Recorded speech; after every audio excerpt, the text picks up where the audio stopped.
I hope you're all doing well and you had a great Easter or holiday season, whatever you celebrated. In today's video, we're going to briefly touch upon our thoughts on the financial markets and where we see things going in the future. And after that, I'm excited to talk about our two new additions to our stock portfolio. As you may be aware, the NASDAQ has had some downward pressure in the last few months as we see a digestion of the unbelievable gains our stock portfolio has produced for those who have been with us for over 6 months.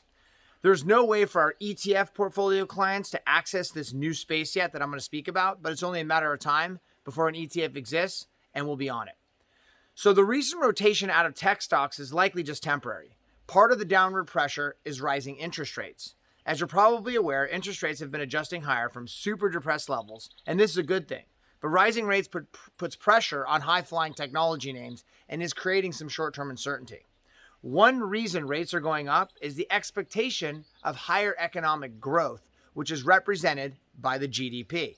The GDP this year is poised to hit 7%.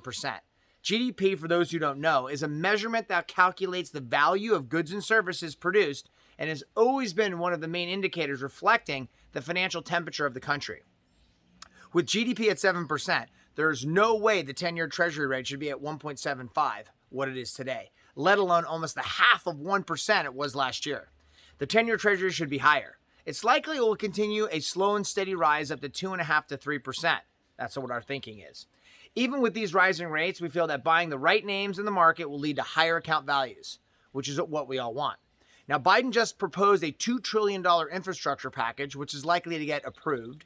Add the $1.9 trillion stimulus that was approved, and we're about to get a lot of people back to work, as there are still a lot of jobs that aren't coming back fast.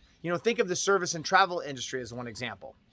When it comes to stocks rising in price, the bottom line are the company's earnings. And we believe earnings are going to react like a slingshot from these levels, pushing the market higher, especially specific names that we choose. And we feel very good about where we're positioned. Which brings me to the next topic, the two new names we've added to the portfolio, General Motors and Volkswagen.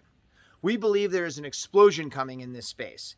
Think of the infancy of industries like the printing press in the 1400s, the internal combustion engine in the late 1800s, or more recently technology in the 1980s.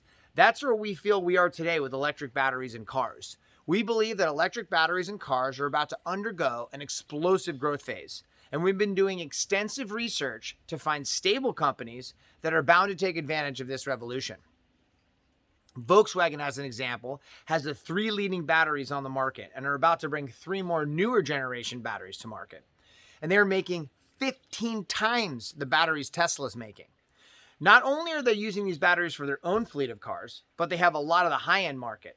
Like they supply batteries to Audi, Porsche, Bentley, Ducati, as well as a few other European car makers.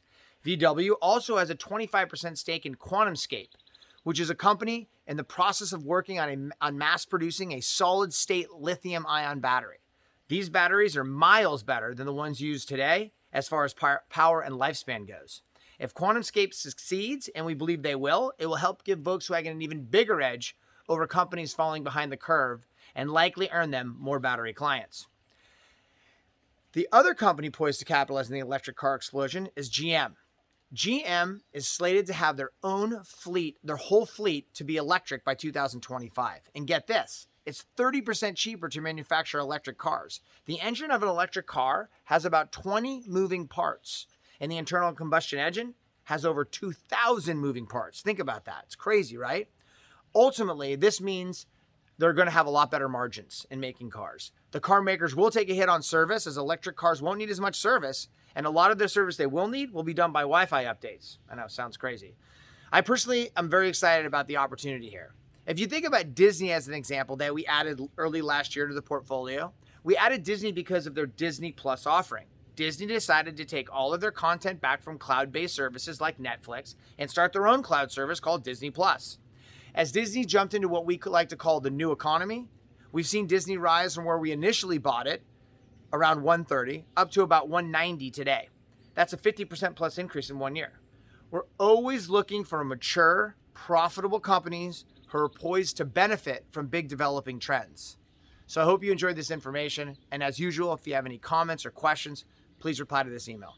Thanks for watching.